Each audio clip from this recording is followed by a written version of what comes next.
যে কোশ্চেন সেটটা রয়েছে সেই সেটের সমস্ত এমসিকিউ আর ভিএসিকিউ নিয়ে আলোচনা করব। তাই শুরু থেকে শেষ পর্যন্ত অবশ্যই ভিডিওটাকে দেখবে এবং তোমার বন্ধুদের মধ্যে ভিডিওটাকে শেয়ার করে দেবে। তো চলো শুরু করছি আজকের ভিডিও। এর ফার্স্ট কোশ্চেনটা কি আছে, বার্ষিক 4% সরল সুদের হারে এক্স বছরের সবৃদ্ধিমূল ওয়াই টাকা হলে আসল কত হবে। আর এর মান কত বলেছে, 4%, কি মানে সময় বলেছে এক্স বছর, আর সবৃদ্ধিমূল হচ্ছে ওয়াই বছর, ওয়াই বলে দিয়েছে। তাহলে আমরা আগে সুদ বের করি। সুদ হচ্ছে কত হবে, I is equal two P, ধরলাম আসল পি, আর হচ্ছে 4, আর টি হচ্ছে এক্স, বাই হচ্ছে 100। তাহলে আই এর মান পাবো এখান থেকে পি এক্স বাই কত, 4 দিয়ে এটাকে কাটলে 25। এবার ওয়াই সমান সমান কত হবে, আসল মানে আসল P plus P x by 25, তাই তো। তবে এটার অ্যান্সার কত হওয়ার কথা, 25p। সবৃদ্ধিমূল ওয়াই টাকা হলে পি এর মান বের করতে বলেছে। এখান থেকে আমরা ওয়াই সমান সমান পি কমন নিয়ে নিই এখান থেকে, তাহলে 1 প্লাস এক্স বাই 25 হবে এটা, তাই তো। তাহলে পি সমান সমান আমরা বলতে পারবো এখান থেকে y by 1 plus x by 25। 25 যদি লসাগু নিই তাহলে 25y উপরে হবে আর 25 প্লাস এক্স হবে এটার অ্যান্সার। তাহলে অপশন নাম্বার কোনটা হবে, আচ্ছা দেখো অপশন নাম্বার এই যে এটা, এইটা এটা সেম জিনিস। তার কি করা হচ্ছে, এটার উপরে দেখো আর নিচে 4 দিয়ে গুণ আছে, উপরে 4 দিয়ে গুণ করলে 100y হবে, আর নিচে 4 দিয়ে গুণ করলে 100 প্লাস 4x হবে। তার মানে কি অপশন নাম্বার সি হবে এটার অ্যান্সার। তারপরে কোশ্চেনটা কি আছে দেখো, এই সমীকরণের বীজদ্বয় সমান ও বিপরীত চিহ্নযুক্ত হবে যদি, আচ্ছা বীজদ্বয় সমান ও বিপরীত চিহ্নযুক্ত হওয়া মানে কি, মানে হচ্ছে একটা আলফা হলে অপরটা মাইনাস আলফা হবে। এবার বীজদ্বয়ের যোগফল বের করবো আমরা, আলফা মাইনাস আলফা হয়ে যাবে, তাহলে যোগফল বের করলে, তাহলে যোগফল যদি বের করি মাইনাস মাইনাস বি বাই এ হবে, তাই তো। তার মানে কি বি এর মান এখান থেকে 0 আসতে হবে। এটা যোগ বিয়োগ করলে 0 হবে, এর সাথে 0 গুণ করলে 0 হবে, আর বি সমান সমান 0 হতে হবে। তাহলে বি এর মান 0 হলে বীজদ্বয় বিপরীত চিহ্নযুক্ত এবং সমান। অপশন নাম্বার এইটা হবে, সরি এইটা হবে, অপশন নাম্বার ডি হবে এটার অ্যান্সার, কারণ এর মান কখনো 0 হতে পারবে না। এ 0 হলে এটা দ্বিঘাত সমীকরণই থাকবে না। তারপরে question, sine theta plus cos theta is equal two, লসাগু নেই, তাহলে উপরে 1 আর 1 যোগ হয়ে 2 হবে।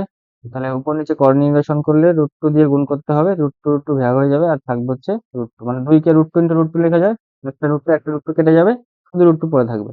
তার মানে এটাকে আমরা এরকম ভাবে লিখতে পাচ্ছি।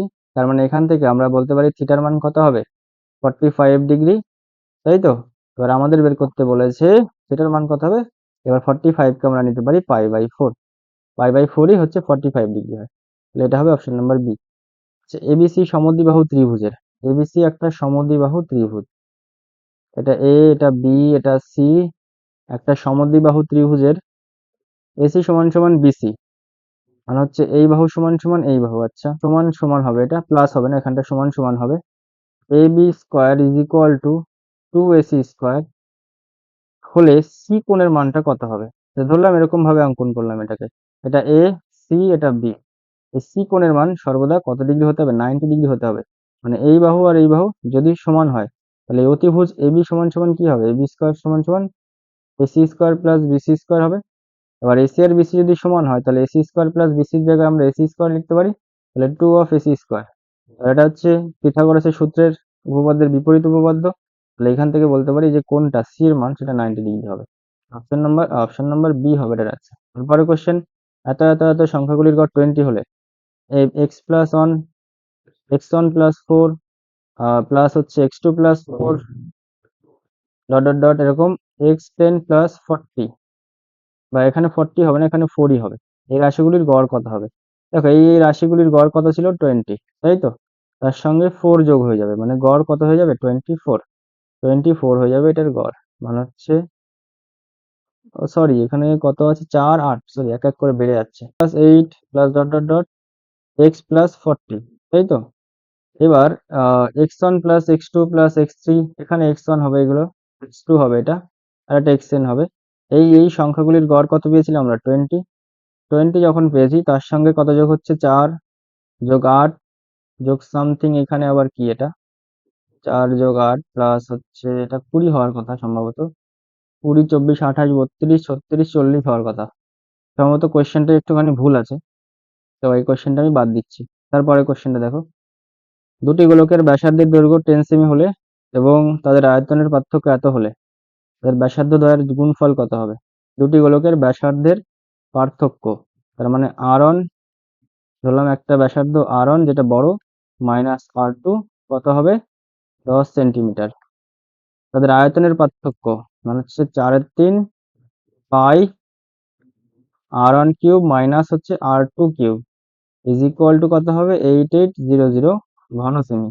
তাহলে তাদের ব্যাসার্ধ দ্বয়ের গুণফল কত হবে? যদি আমরা ক্যালকুলেশন করি 8 দিয়ে 4 দিয়ে যদি 88 কে কাটি তাহলে 2200 হবে। আচ্ছা, এটা 22/7 হবে, তার সঙ্গে 3 গুণ এটা R1 cube minus R2 cube হবে, এটা ইজ ইকুয়াল টু 2200, তাই তো? 22 দিয়ে যদি এটাকে 22 এটাকে কাটি আমরা তাহলে 100 থাকবে এখানটায়। 7 দিয়ে যদি 100 কে গুণ করি তাহলে 700 হবে, আর 3 দিয়ে ভাগ করব তাহলে R1 মাইনাস R2 তার হোল কিউব সমান সমান 700/3 সামথিং আসবে। এবার এখান থেকে আমরা বলতে পারি a কিউব মাইনাস b কিউবের সূত্র। a কিউব মাইনাস b কিউবের সূত্র কি? R1 মাইনাস R2 তার whole cube R1 minus R2 is equal to কত? 700/3 সম্ভবত। এবার R1 মাইনাস R2 র জায়গায় মান বসাবো, কত বসাবো? 10। তাহলে 10-এর যদি এটা কিউব করি, 10-এর কিউব করলে কত হবে? 1000। 3 R1 R2 থাকবে, এখানে 10 দিয়ে গুণ করব সমান 700 বাই কত হবে? 3। এটাকে ক্যালকুলেশন করে এখান থেকে R1 গুণ R2 র মান বের করবে, যেটা বেরোবে ওটাই অ্যান্সার হবে। আমি আর করছি না, আমি মেন ইকুয়েশনটা এখানে লিখে দিচ্ছি। সেটা কি পেয়েছি? 1000 প্লাস 3 R1 R2 ইন্টু 10 সমান সমান 700/3, তাই তো? ব্যাস, এখান থেকে R1 ইন্টু R2 র মান বের করবে, যেটা বেরোবে সেটাই অ্যান্সার। তোমাদের উপর এটা ক্যালকুলেশনটা ছেড়ে দিচ্ছি। তারপরে কোশ্চেন, কোনো গ্রামের জনসংখ্যা 2000 জন। পথ দুর্ঘটনার পথ দুর্ঘটনায় প্রতি বছর 5% হারে জনসংখ্যা হ্রাস পায়। 3 বছর পরেও জনসংখ্যা হবে কত? তাহলে আমরা জানি 3 বছর পরে p/1 মাইনাস, হ্রাস পাচ্ছে যেহেতু তাই মাইনাস করব, r/100, আর এর জায়গায় কত হবে? 5/100 to the power n, n মান হচ্ছে 3 বছর। 2000 থাকবে, তার সাথে হচ্ছে এইটা যদি আমরা কাটাকাটি করি তাহলে নিচে 20 আসবে, তাহলে 20 মাইনাস 1 মানে হচ্ছে 19 বাই হচ্ছে 20 তার হোল কিউব। তাহলে এটা হবে 19/20 তার হোল কিউব সংখ্যক লোক। a বাই বি সমান a/2 সমান সমান b/5 is equal two c/8 হলে a এর 50%, b এর 20%, c এর কত পার্সেন্ট হবে? এই কোয়েশ্চেনটা অনেকগুলো সেটে রিপিট হয়েছে, আগের সেটগুলোতে আমি করিয়েছি, তাই এই সেটের আমি করাচ্ছি না এটাকে। এটার অ্যান্সার 12.5 হবে। দুটো ত্রিভুজ, একটা হচ্ছে এবিসি, আর একটা হচ্ছে ডিইএফ, আর একটা হচ্ছে ডিইএফ, বিই, আর একটা হচ্ছে F.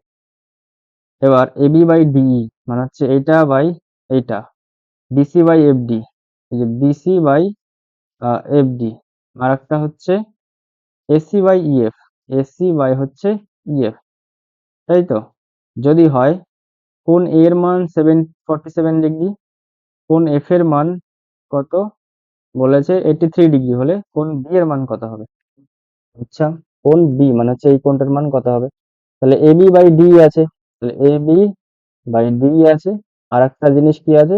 BC by FD, BC by হচ্ছে এফ ডি। তার মানে এই যে এই বি কোণটা আর ডি কোণটা সমান হবে, কোণ বি সমান সমান কোণ ডি সমান লিখছি আমরা। তারপর হচ্ছে BC by F D, BC, দেখো বিসি বাই হচ্ছে এফ ডি মানে হচ্ছে এই বাহু। আর একটা জিনিস বলে দিয়েছি, সেটা হচ্ছে এসি বাই ইএফ, মানে এইটা মানে হচ্ছে এই কোণটা, মানে এসি বাই ইএফ, ইএফ এইটা। তার মানে এফ কোণ আর হচ্ছে এই এ কোণটা সমান হবে সম্ভবত, হ্যাঁ সমানই তো হবে। বিসি বাই এফডি, বিসি মানে হচ্ছে এটা, আর এটা হচ্ছে এফডি, আর একটা হচ্ছে এসি, সরি এইটা হবে। তাহলে এই সি এর সাথে এফ কোণ সমান হবে, তাহলে কোণ সি সমান সমান কোণ এফ। এবার আমাদের মান বের করতে বলেছে কোণ বি, তাই তো? এবার কোণ ডি এর মান যদি আমরা বের করে নিতে পারি তাহলে হয়ে যাবে এটার অ্যান্সার। আচ্ছা, তাহলে কোণ এ এর মান আছে, এ এর মান 47 ডিগ্রি, তাহলে এটার সাথে তাহলে কোণ এ সমান সমান বলতে পারি কোণ ই, কোণ ই এর মান কত হবে? 47 ডিগ্রি। একই সাথে কোণ সি এর মান কত হবে? 83 ডিগ্রি। এবার আমাদের বের করতে বলেছে কোণ বি এর মান, তাই তো? তাহলে কোণ বি এর মান কত হবে? 180 মাইনাস 83 ডিগ্রি মাইনাস 47 ডিগ্রি, যেটা আসবে অ্যান্সার সেটাই হবে কোণ বি এর মান। প্রত্যেকটা কোশ্চেনের আশা করি অ্যান্সার বুঝতে পেরেছি। তারপরে কোশ্চেন, কোন সুষম ষড়ভুজের প্রতিটি অন্তঃকোণের মান রেডিয়ানে কত হয়? কোন কোন সুষম বহুভুজের অন্তঃকোণের মান কত হয়? n-2 ইন্টু পাই সম্ভবত। আমি সূত্রটা এক্স্যাক্টলি মনে করতে পারছি না, সম্ভবত এটাই হয়। তাহলে ষড়ভুজ যেহেতু বলেছে, তাহলে n এর জায়গায় 6 - 2 ইন্টু পাই হবে, তাই তো? তাহলে এটা হচ্ছে 4 পাই হওয়ার কথা, সম্ভবত 4 পাই হবে, সম্ভবত 4 পাই হবে। আমার কোথাও ভুল হতে পারে এখানে সূত্রটা বসাতে, তোমরা একবার দেখে নিয়ে বসিয়ে দিও। তারপর কোশ্চেন, একটি লম্ববৃত্তাকার চোঙের ব্যাসার্ধ 3 সেমি, উচ্চতা 4 সেমি হলে চোঙের ভিতরে সর্বাপেক্ষা লম্ব যে দণ্ডটি রাখা যাবে তার দৈর্ঘ্য নির্ণয় করো। ধরো এরকম একটা চোঙ আছে, চোঙের ব্যাসের দৈর্ঘ্য বলে দিয়েছে, উচ্চতা বলে দিয়েছে, তাহলে এই এই এর যে কর্ণটা তৈরি হবে সেই কর্ণটাই হচ্ছে সর্বাধিক দৈর্ঘ্য বিশিষ্ট একটা দণ্ড আমরা পাবো। তাহলে কর্ণের দৈর্ঘ্য কত হবে? দেখবা 5 হবে, মানে √25 হবে, মানে হচ্ছে 5 হবে। তাহলে এর মধ্যে যে সর্বাপেক্ষা যে বড় দণ্ড রাখা যাবে তার দৈর্ঘ্য 5 সেন্টিমিটার হবে। তারপরে কোশ্চেন, সূর্যের উন্নতি কোণ 60 ডিগ্রি হলে কোনো ছায়ার দৈর্ঘ্য স্তম্ভের উচ্চতার চেয়ে বেশি হবে। আচ্ছা, সূর্যের উন্নতি কোণ ধরলাম এটা 60 ডিগ্রি, ধরলাম স্তম্ভের দৈর্ঘ্য হচ্ছে এক্স, তাহলে এখান থেকে আমরা বলতে পারি tan 60 মানে হচ্ছে এক্স বাই পি, ধরলাম এটাকে ছায়ার দৈর্ঘ্য, তাহলে পি সমান সমান এক্স এক্স বাই √3 হবে। তার মানে কি? তার মানে হচ্ছে স্তম্ভের দৈর্ঘ্যের থেকেও ছায়ার দৈর্ঘ্য কম হবে, তাহলে এটা মিথ্যা হবে, এটা হবে না। তারপরে question, x is equal two এটা, ওয়াই ইজ ইকুয়াল টু এটা, এক্স ওয়াই মাইনাস 1/x এর মান কত হবে? এটা হবে কি আদৌ? তাহলে x is equal two √11 minus এরকম আছে, আর ওয়াই সমান সমান √11 প্লাস এরকম আছে, এক্স ওয়াই মাইনাস, তাহলে x y plus minus 1/xy, এবার এক্স ওয়াই এর মান কত হবে? এটার স্কোয়ার মাইনাস এটার স্কোয়ার মানে হচ্ছে 100 হবে, তাহলে 100 মাইনাস 1/100, তাহলে এটার মান কখনোই এটা হয় না, যদি যোগ যোগ থাকতো তাহলে হতো 100 পূর্ণ 1/100, তাহলে এটা মিথ্যা হবে। তারপরে কোশ্চেন, তিনটি সমরক্ষ বিন্দুগামী একটি বৃত্ত অঙ্কন করা যায়, সত্য। তিনটি সমরক্ষ বিন্দু দিয়ে একটা বৃত্ত অঙ্কন করা যায় না, তিনটি অসমরক্ষ বিন্দু দিয়ে একটা বৃত্ত অঙ্কন করা যায়। তারপরে কোশ্চেন, একটি ধাতব ফাঁপা অর্ধগোলকের অন্তর ব্যাসার্ধ আর একক বহির ব্যাসার্ধ এটা হলে গোলকের আয়তন কত হবে? আয়তন এখানটায় মাইনাস হবে, মাইনাস থাকতে হবে, নাহলে হবে না, যেহেতু এটা ফাঁপা গোলক বলেছে, তাই তো? আচ্ছা, তাহলে এটা মিথ্যা হবে। তাহলে এক্স ভ্যারিজাস 1/y হলে, এক্স ভ্যারিজাস 1/y হলে কি হবে? এক্স ভ্যারিজাস 1/y হলে আমরা বলতে পারি X Y is equal to K, তাই তো? আচ্ছা, তাহলে এক্স ওয়াই এর পাওয়ারে যদি আমরা এনও করি তাহলে কে এর পাওয়ার এন করবো, কে এর পাওয়ারে যদি এন করি তাহলে সেটা ধ্রুবক আসবে, ধরলাম k⁻0 আসবে, তাই তো ধরলাম, বা k1 আসবে ধরলাম, তাহলে এটা সবসময় ধ্রুবক থাকবে, এটা সত্য হবে। আচ্ছা, অঞ্জন 4,000 টাকা 3 মাসের জন্য, তাহলে অঞ্জন 4,000 টাকা 3 মাসের জন্য, তাহলে 1 মাস হিসেবে মূলধন এটা হবে। আর হচ্ছে মেঘা 3,000 টাকা 5 মাসের জন্য, 3,000 টাকা 5 মাসের জন্য রাখলো, তাহলে তাদের লভ্যাংশ যে অনুপাতে ভাগ হবে, লভ্যাংশ কি অনুপাতে ভাগ হবে? ভাগ হবে হচ্ছে 12:15, মানে হচ্ছে 4:5 অনুপাতে ভাগ হবে, সত্য।